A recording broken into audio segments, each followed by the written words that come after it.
Welcome to the Skeptic Zone, the podcast from Australia for science and reason.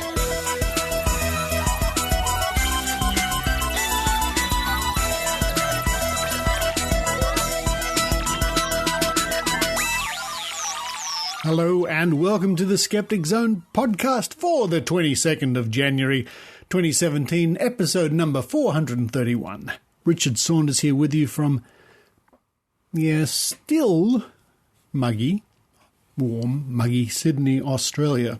Now, before I tell you about what's coming up on this week's episode of the Skeptic Zone, a little bit of news for Sydney-siders, and especially those people who love to come to the monthly Skeptics in the Pub, downtown Sydney. Well, here's a special announcement. The next Skeptics in the Pub to be held here in Sydney on the 2nd of February, so a little more than a week away, we'll have a very special guest speaker, none other than Tim Ferguson from the Doug Anthony All-Stars. And the topic of Tim's talk? Skeptical sex. I'm not sure what that's all about. Comedian, TV star, author, skeptic and co-director of the recent hit movie Spin Out, Tim Ferguson is also one of Australia's more prominent sufferers of multiple sclerosis. But that hasn't stopped him travelling the world doing shows with the Doug Anthony All-Stars and lecturing on comedy. In his presentation, Tim will look at skeptical sex and other issues relating to critical thinking from his point of view. Following the talk, Tim will be interviewed by that other legend of radio, TV and podcasting, the one and only Maynard. Join us to hear the wit and wisdom of these veterans of Australian entertainment in an evening of insights and humour. Now, here's the important thing. If you want to come along, and I note the numbers are almost half full now, the venue is half full, you must register at www.meetup.com/AustSkeptics. That's AUST Skeptics. And once the list is full, there'll be a waiting list after that. But yeah, if you want to come in, your name will be on the list, ticked off at the door. So register now if you want to come along to hear Tim Ferguson and Maynard at Sydney Skeptics in the Pub. But what's coming up on this week's episode of the Skeptic Zone? In no particular order. I'm going to mix it up a bit. In no particular order, we have an interview with Matt Parker. In fact, one of the interviews, our reporter and president of Australian Skeptics, Eran, Segev, conducted at QED in Manchester. Matt Parker, originally from Australia, is now a stand-up comedian and maths communicator. Stand-up comedian and maths communicator. I'm not sure what that means. Find out later on in the show when Eran Segev interviews Matt Parker. Also in this week's episode, we're going to find out when people complain to Australian skeptics. In fact, we're going to find out what happens when representatives from the National Institute of Complementary Medicine complain to Australian skeptics. Now, they weren't too happy that their institution was nominated for our annual Bent Spoon Award. Hear what our president, Eran Segev, had to say to them a bit later on in the show. Also, we have another update about the situation with homeopathic veterinary care in the UK, an ongoing story. Our weekly dose of Brew Ha Ha, Australian Science from australiascience.tv this week with Ben Lewis. News of a new Facebook group here in Sydney, the new social opportunity for skeptics in Sydney to get together and do some investigations and some fun social nights out. And also some news about our old friend, Uri Geller. Well, not so much about what he's been up to these days. More news from the distant past in the early 70s when the CIA tested Uri Geller. A little bit about that and some of my musings and thoughts about Uri Geller and spoon bending. What a mixed bag. What an eclectic mix we have this week for you on the Skeptic Zone podcast. In fact, it's so much to take in, I think before we start, we all should run downstairs, make a nice, large cup of coffee, plunger style. Yeah, it's quite nice. Plunger style coffee. I'll have mine with a little bit of milk, please. While we all do that, I hope you enjoy the Skeptic Zone.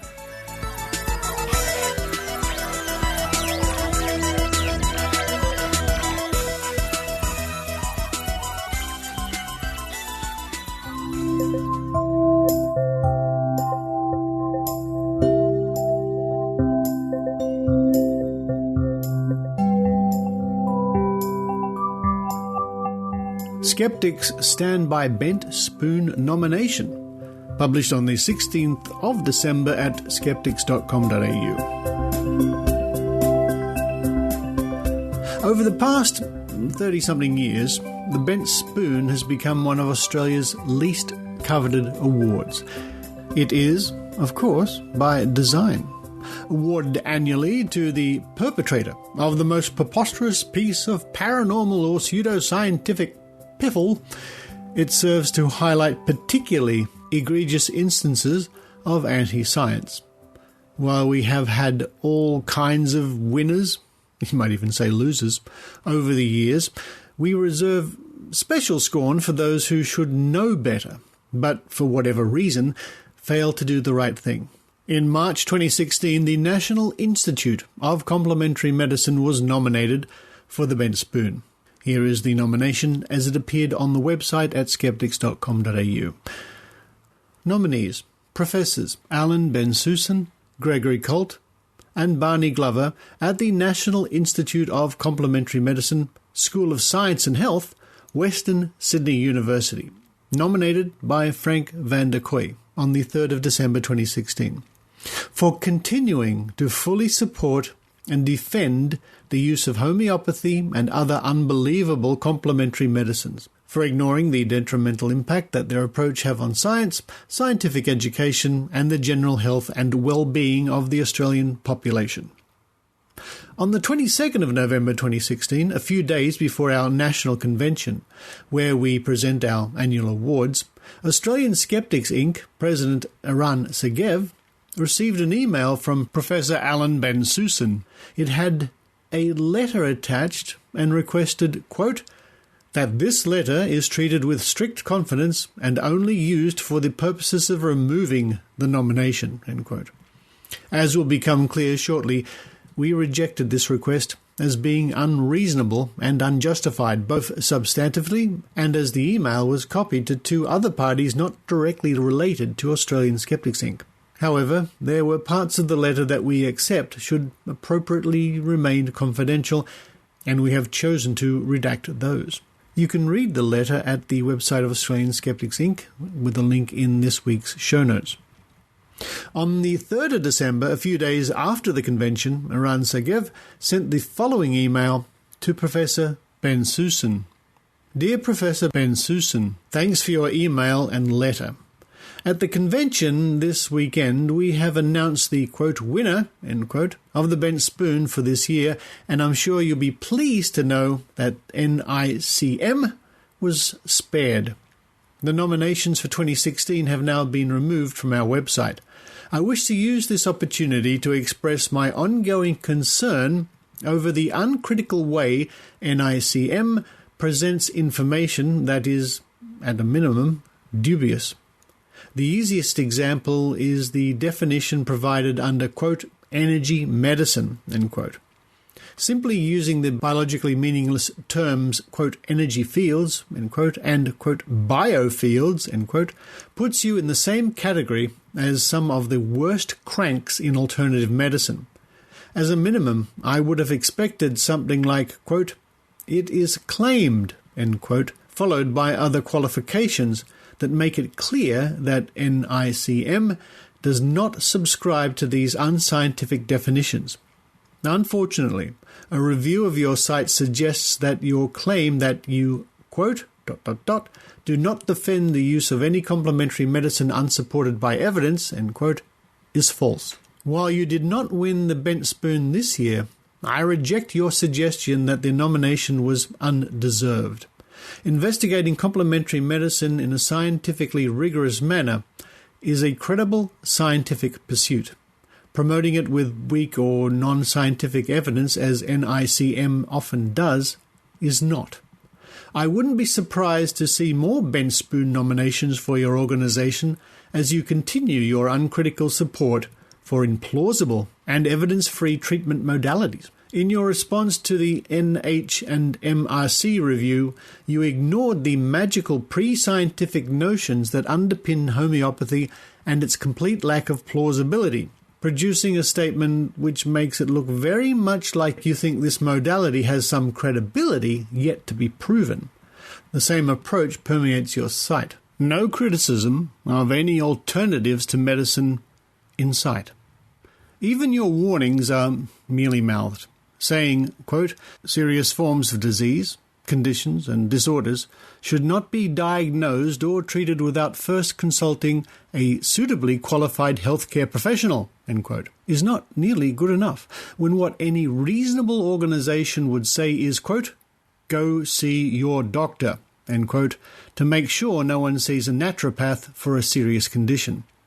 I also note that NICM is being sponsored by the Jacker Foundation, an organization so uncritical of alternatives to medicine that it links to notorious anti-vaccination activists as sources of information. I hope this will serve as a bit of a reminder of the need for scientific thinking to replace the unwavering support of complementary medicine in all its forms, which seems to inflict NICM. Sincerely, Eran Segev, President, Australian Skeptics, Inc. And now we have the reply from Professor Alan Ben-Susan on the 5th of December. Dear Eran, thank you for your updated note and thoughts. We are intending to revise our website over the summer and hope to address some of the issues you have raised. However, I don't agree with everything you say, and your language is in places unnecessarily offensive. Kind regards, Alan. And finally, here's Eran's message on the 5th of December. Dear Professor Ben-Susan, we at Australian Skeptics are encouraged by the news that you intend to revise the website and look forward to seeing a more measured attitude to the evidence, or lack thereof, of various CM modalities. However, until such time as NICM has clearly made a shift in its approach, we will continue to keep a skeptical eye over the Institute and its publications and make public our criticism of the Institute where we feel it's appropriate. Specifically, we refer to your letter dated 22nd of November 2016, which we noted was headed, quote, strictly confidential, end quote. We suggest that this was inappropriate and we are entitled to republish your letter if we wish. Your letter requested us to remove text from our publicly available website. There was no confidential information in the letter, which you are entitled to protect from public disclosure. As part of our ongoing investigations of CAM, Complementary and Alternative Medicine, we consider that it is in the public interest to republish the nomination, your letter, and our response dated 3rd of December 2016. We also give you the opportunity to respond, and we will publish that, assuming it is in appropriate terms and not excessive in length. If you wish to take advantage of our offer, please respond by 5 p.m. Friday the 9th of December 2016. Sincerely, Eran Segev, President, Australian Skeptics, Inc. To date, no response has been received to this last message. We sincerely hope that NICM will change its ways, but if past behaviour is the best predictor of future behaviour, we remain sceptical. And that story, plus the accompanying letters, can be found at skeptics.com.au.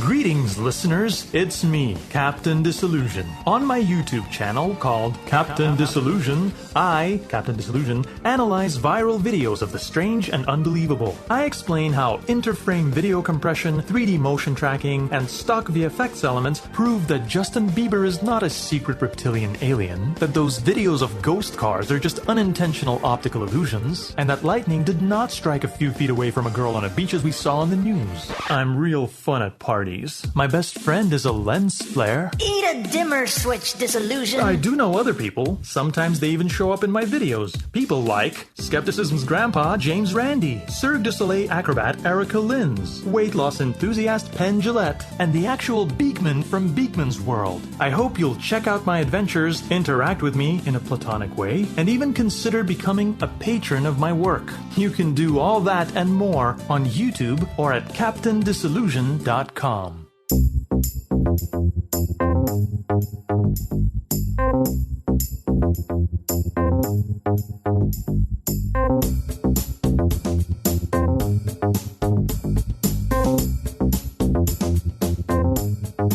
Brought to our attention by the Telegraph, telegraph.co.uk, how Uri Geller convinced the CIA he was a psychic warrior.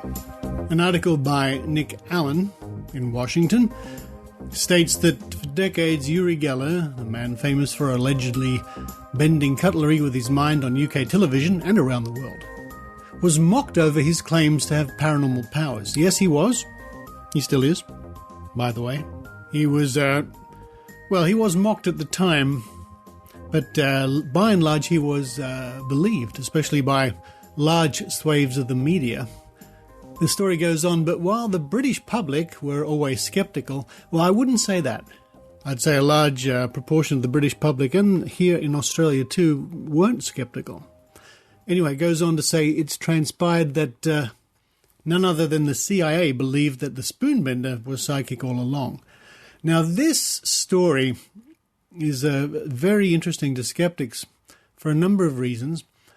If you've seen the movie starring George Clooney and Ewan McGregor, The Men Who Stare at Goats, it's sort of based on this whole idea that in the early 70s, the CIA and probably the Russians too, probably the KGB and other agencies, really did think people possess psychic powers.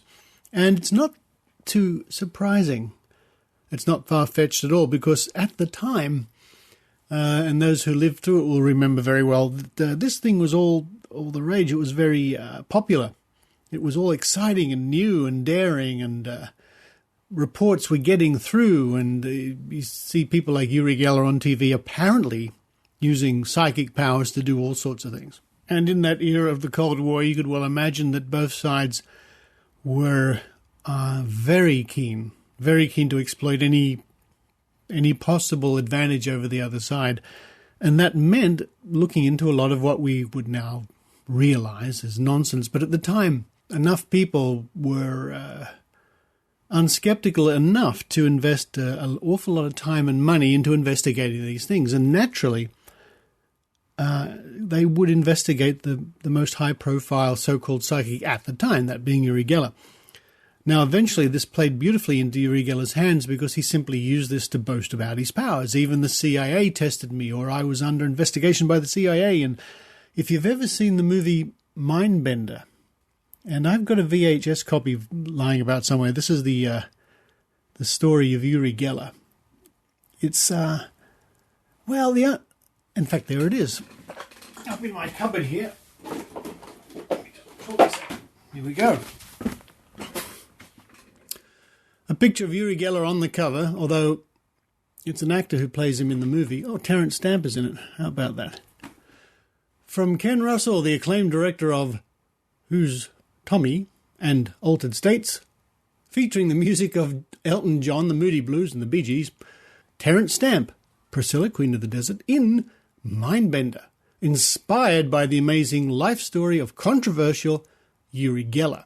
I wonder if it's on YouTube. I'm going to have a little look for that. If it is, I'll certainly link to the show notes.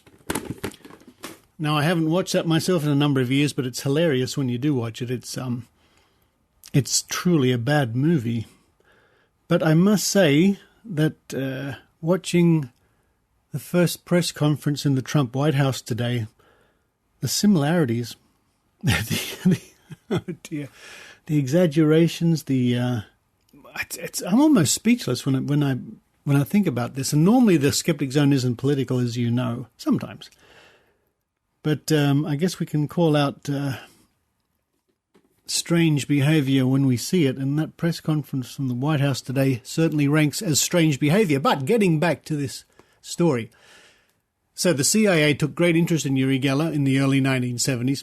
And if you want to know more about the adventures of Uri Geller, I certainly recommend you'd read The Truth About Uri Geller, the book by James Randi. I'll link to that on the show notes. I guess you can get that on Amazon. That's a terrific book. It was one of the books I eagerly read many years ago when I was really interested in what Geller was all about, because I remember him myself from the early 1970s when I was only a little boy, when he came to Australia and bent spoons on TV. He was huge news. And I've related this story on the Skeptic Zone before, but I once had a conversation with the late Simon Turnbull, the former president of the Australian Psychics Association, who was upset with me because I used to express my doubts, so to speak, in Uri Geller. And he was of the opinion that Uri Geller couldn't be fake, partly because Uri Geller fit into his worldview, and in his worldview, psychics were real, and partly because, and we hear this again and again, he had seen it with his own eyes. In other words, he was at a performance by Uri Geller, close, I would imagine, in the first few rows, if I remember correctly, or even closer when Uri Geller bent spoons. And since Simon Turnbull didn't know the trick and just assumed Uri Geller was telling the truth, of course, that convinced Simon Turnbull completely Uri Geller was the real deal. And I remember that he and I appeared on the pilot for a chat show in Sydney many years ago. It was Simon, myself, and a UFO investigator, if I remember.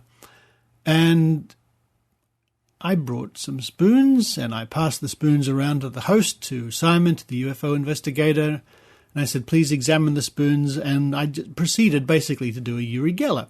In other words, Simon gave me his spoon back after closely looking at it, and I proceeded to bend it right in front of his face, and it fell in two. It's the old trick. It's the old spoon-bending trick I've been doing for the better part of 20 years.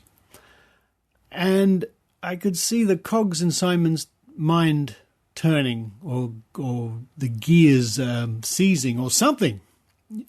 The expression on the face when you're met with disbelief, or you see something you can't possibly believe. When I bent a spoon right in front of him, in the same manner Uri Geller did, it was hard for him to comprehend.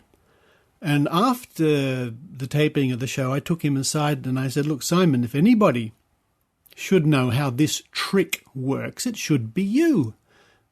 You deserve to know how the trick works, so you can't be fooled by it anymore. And so I gave him a lesson. I gave him a lesson in basic spoon bending. And after the lesson, he said, well, that's really good, but that's the trick. But when Uri Geller did it, it was real.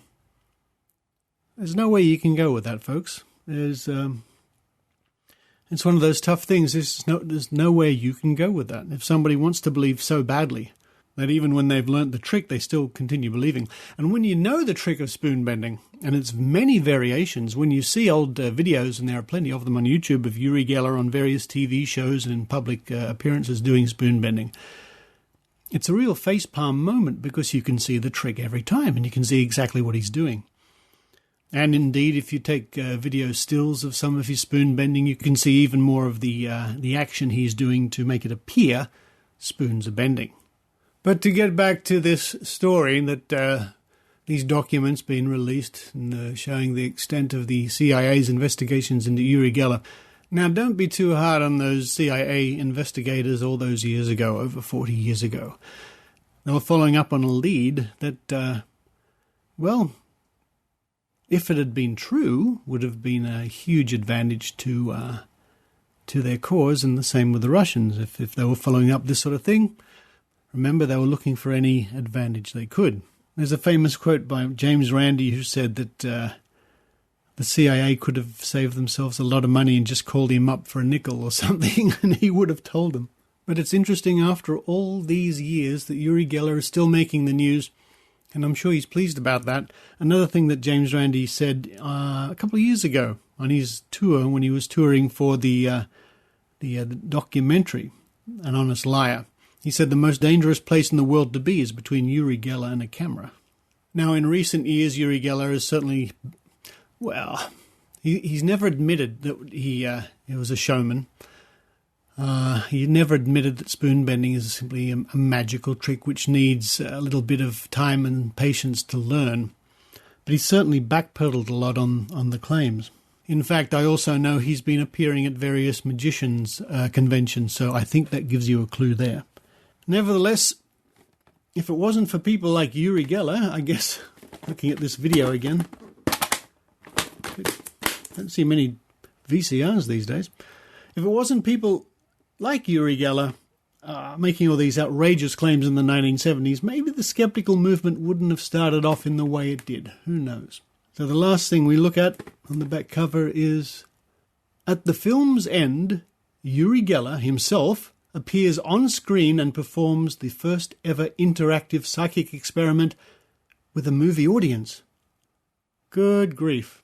I don't even remember that. It also says here, Geller's baffling deeds defy the laws of physics, that's true, and will intrigue both believers and skeptics alike. Intrigue? Yeah, I suppose so. I find the whole Uri Geller story intriguing.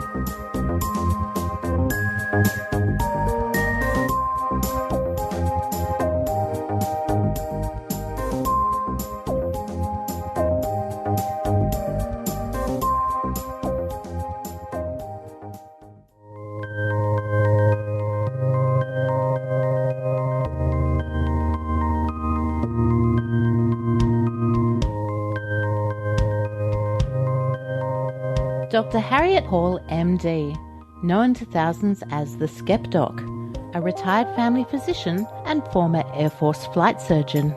She writes about medicine, so-called complementary and alternative medicine, science, quackery, and critical thinking. Harriet now has a free course, a series of 10 video lectures on science-based medicine and alternative medicine. The videos and an accompanying course guide can be found by following the link at skepdoc.info or by visiting web.randy.org/educational-modules.html. Topics covered in the series are science-based medicine versus evidence-based medicine, what is CAM, chiropractic, acupuncture, homeopathy, naturopathy and herbal medicine, energy medicine, miscellaneous alternatives, pitfalls in research, and science-based medicine in the media and politics. Harriet covers each topic in a matter-of-fact, no-nonsense way that's sure to educate and entertain. Skepdoc.info.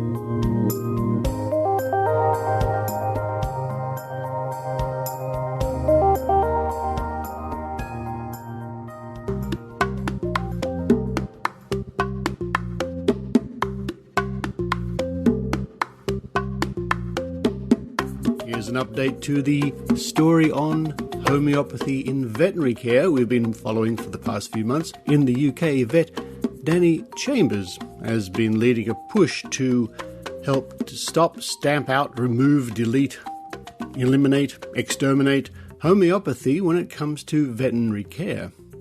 And this update comes to us from vettimes.co.uk, published on the 4th of January by David Woodmansey. The Royal College of Veterinary Surgeons Standards Committee has announced it is to review the college's guidance on homeopathy and other alternative and complementary veterinary medicines and therapies. In a statement, the Royal College of Veterinary Surgeons says the decision to review on the 25th of January has been made, quote, in light of a number of different factors. This includes changes to the way that homeopathy is viewed by the National Health Service, as well as a recent statement made by the Advertising Standards Authority regarding its advice and guidance on claims made in marketing materials, including websites, about homeopathic treatments, end quote. Statement. The Royal College of Veterinary Surgeons set out its position on complementary therapies, including homeopathy, with the following statement. Quote, as the regulator of the veterinary profession, we emphasise the importance of evidence-based veterinary medicine. We recommend that there should be, therefore, a cautious approach to homeopathy for animals and that normal evidential standards be applied to complementary treatments.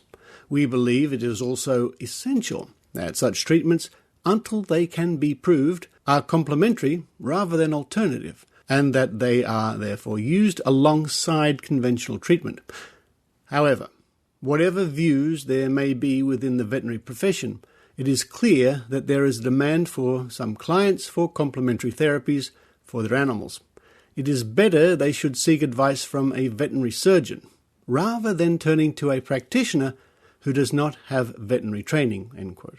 ready to cooperate. A spokesman for the British Association of Homeopathic Veterinary Surgeons said, quote, "We've spoken to the Royal College of Veterinary Surgeons. They're reviewing their position on complementary therapies, but they're not looking at banning them. So I think this can only be a positive thing. As it stands at the moment, the Royal College supports us, and we have no reason to think that will change."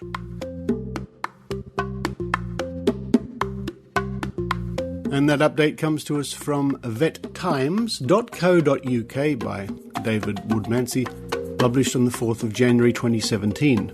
This sort of story always reminds us that we're in this for the long haul, the long road. It's a journey, it really is. Things don't happen overnight. Things can be very slow to change, and this appears to be one of them. But with people like Dr. Danny Chambers continuing his good work to point out the ludicrous nature of homeopathy, I think it's a journey worth taking. But as far as homeopathy care for animals, the writing's on the wall. One day that will be consigned to the rubbish bin of history.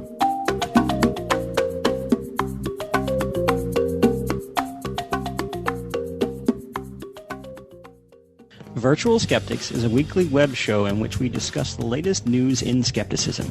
Whether it's a new case of spontaneous human combustion, a conspiracy theory, the latest update on the upcoming robot apocalypse, tech news for skeptics, or the latest wacky religious claim, we cover it all. We record the show live as a Google Plus on-air hangout, so join us and our host Brian Gregory for an hour of mostly intelligent talk every Wednesday at 8 p.m. Eastern U.S. time. Watch us at virtualskeptics.com and participate in the show on our hashtag #VirtualSkeptics. The Virtual Skeptics. It's like Meet the Press, but with chupacabras.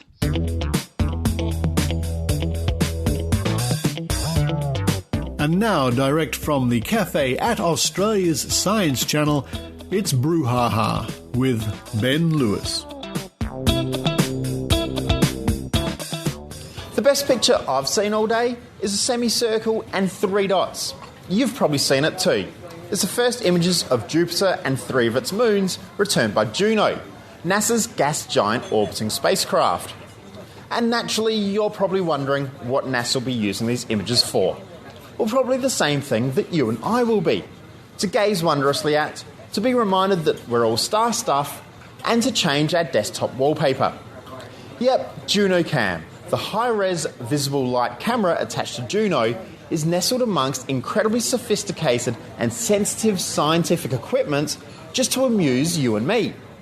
NASA is smart enough to have realised it's worth the expense and valuable real estate on Juno just to keep people supporting its missions. We see what you're up to, NASA, and we dig it. You're walking through the park and you see the cutest little dog ever. He bounds up to you for a pat and you come out with, "Hey puppy dog, who's a good boy then?" "You, yes you are." Later on you see your friend with their newborn baby and you realise you talk to the baby exactly the same way you did to the dog. And there's a good reason for that. For babies it helps them learn language. But for puppies, a stupid high-pitched voice grabs their attention. They respond more than when we speak to them normally. But the same trick doesn't work on older dogs. They couldn't care less how we speak to them. Scientists say that when we talk to something that can listen but can't respond, we naturally change the way we speak to it. We use that daft, high-pitched voice to engage with them, and it works. So parents and dog lovers rejoice.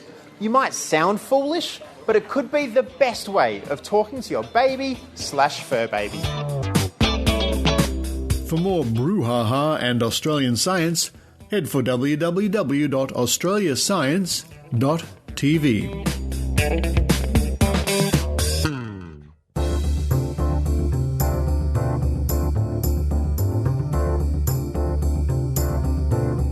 As reported at skeptics.com.au, a new Facebook page called Stranger Things Down Under has been set up to promote the, quote, exploration of Sydney's upside down. The weird, the wacky, the wonderful, from the woo you've always wondered about to the museums and quirky experiences. all with a group of fabulous like-minded skeptics, end quote. The founders of this page met through Sydney's monthly Skeptics in the Pub. Quote, while Skeptics in the Pub remains an important part of our skeptical calendar, we wanted to create a complimentary meetup for those of us craving a more interactive style of exploring woo. From ghost tours to spiritual fairs, from Reiki sessions to Scientologists, we're taking a closer look at the curiouser and curiouser, end quote. But they're quick to add that the strange things won't be just about woo. Quote, we'll also be planning trips to the Australian and Powerhouse museums, stargazing at the observatory, and attending clever talks by big boffins, end quote. The meetups will be casual events. The organisers will let interested parties know in advance what the event will be and what time they'll be showing up and where you can find them. Stranger Things Down Under will not be organising group tickets or access at this stage, so attendees will be responsible for their own tickets where applicable. The aim of the meetup is to explore, observe, and to have fun. Quote, even where we disagree with the topic we encounter, our fellow skeptics should be respectful, open-minded, and game, end quote. More info and registration for future events can be found at the Facebook page. I'll provide a link in the show notes, or just head to Facebook and look for, one word, Stranger Things Down Under. And we hope to bring you reports in the future of some of the adventures that this group will get up to.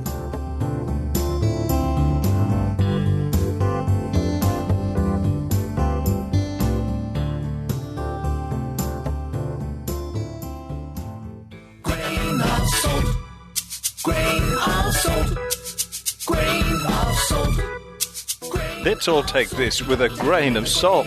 Here's Eran Segev.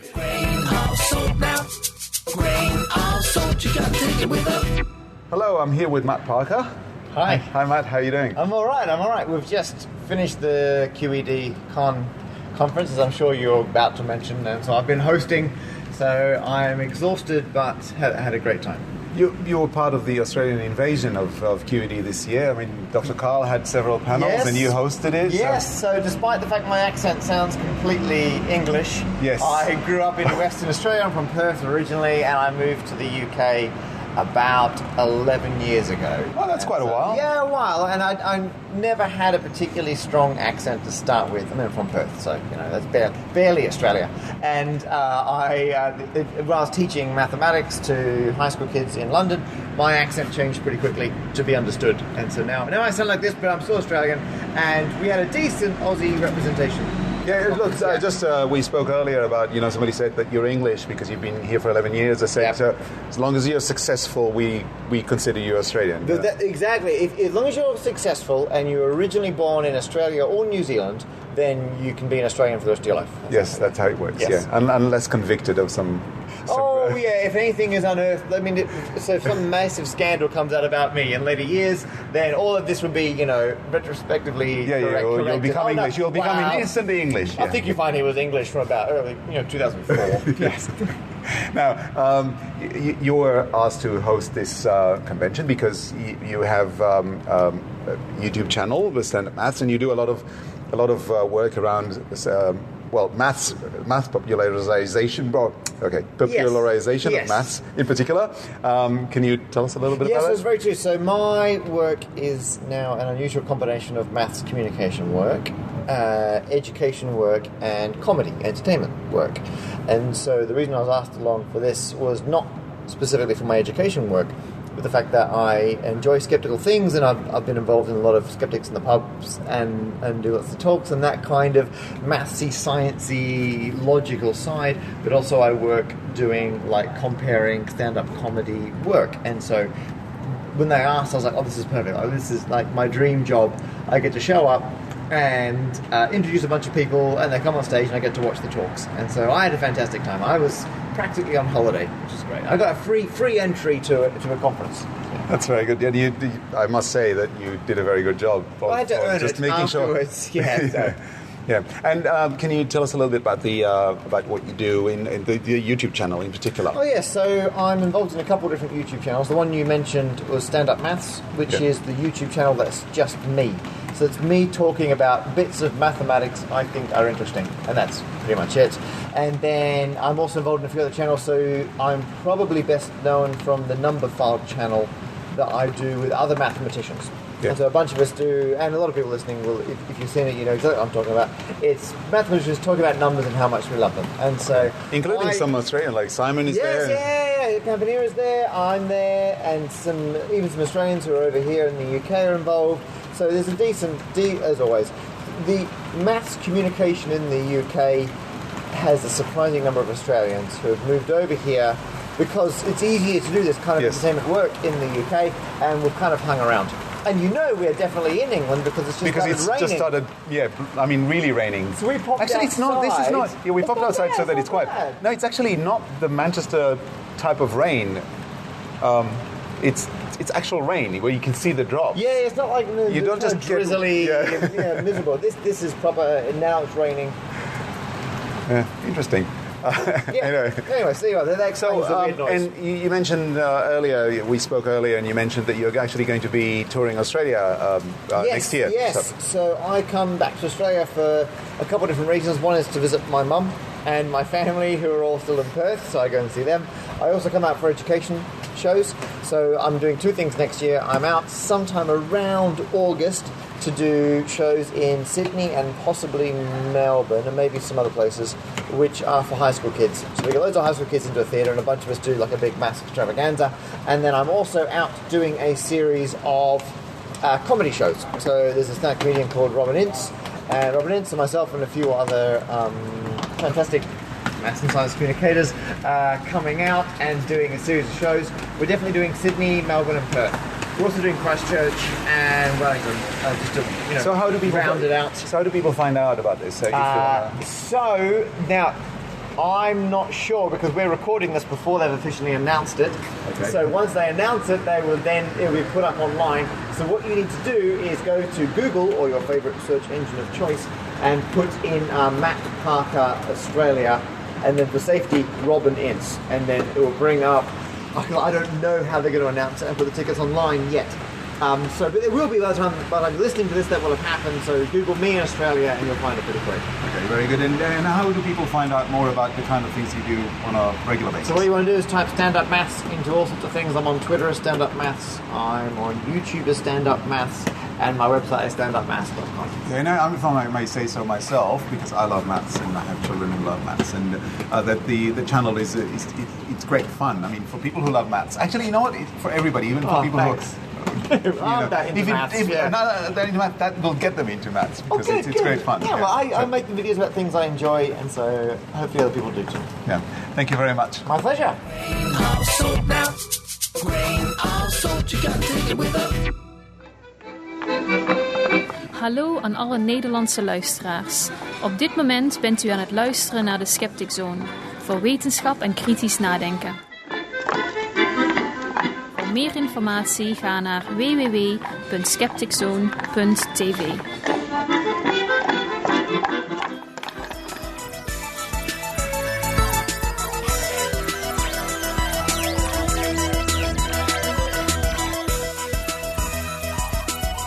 Thank you for listening to the Skeptic Zone, and I look forward to seeing some of you a little over a week away now at Sydney Skeptics in the Pub with our special guest, Tim Ferguson from the Doug Anthony All-Stars. Don't forget to register at meetup.com/Aust, A-U-S-T, Skeptics. Oh, and speaking of Tim Ferguson and Maynard, I noticed a new episode of Bunga Bunga. That's their podcast has just come out, so if you go to maynard.com.au, check that out for the new episode of Bunga Bunga. Now, earlier on in the show, I said I'd have a look to see whether the Uri Geller movie Mindbender was on YouTube. It is, but it's in Hungarian or something like that. Maybe you would have better luck than me. Coming up on next week's show, I don't know. I'll have to ask a psychic or a medium or somebody who can see into the future. I hope we have a report from one of our wonderful reporters, Cassandra Perryman, maybe. That's a hint, Cassandra. Or one of our other wonderful reporters might send me a report for us all to enjoy I really don't know what's coming up on the next episode. You'll have to all download to find out. And thanks to Sam Pranger for sending a little message to us. He's from the Duluth, Superior area in the United States, and an area I don't think I've ever been to. If I was there, it would be the late 60s, so I don't really remember it. Maybe one day I can go and visit. That would be nice. In fact, with the heat waves recently in Sydney, I think I'd rather be in Duluth. I think I'd like to check that out. But for now, while I dream of Duluth and the lovely, cool, crispy winter, this is Richard Saunders signing off from Sydney, Australia. You've been listening to the Skeptic Zone podcast. Visit our website at www.skepticzone.tv for contacts, an archive of all episodes since 2008, and our online store. Please support the Skeptic Zone by following us on Twitter @SkepticZone, liking us on Facebook, and leaving a review on iTunes. You can also show your support by subscribing via PayPal for as little as 99 cents a week. The Skeptic Zone is an independent production. The views and opinions expressed on the Skeptic Zone are not necessarily those of Australian Skeptics Inc. or any other skeptical organisation.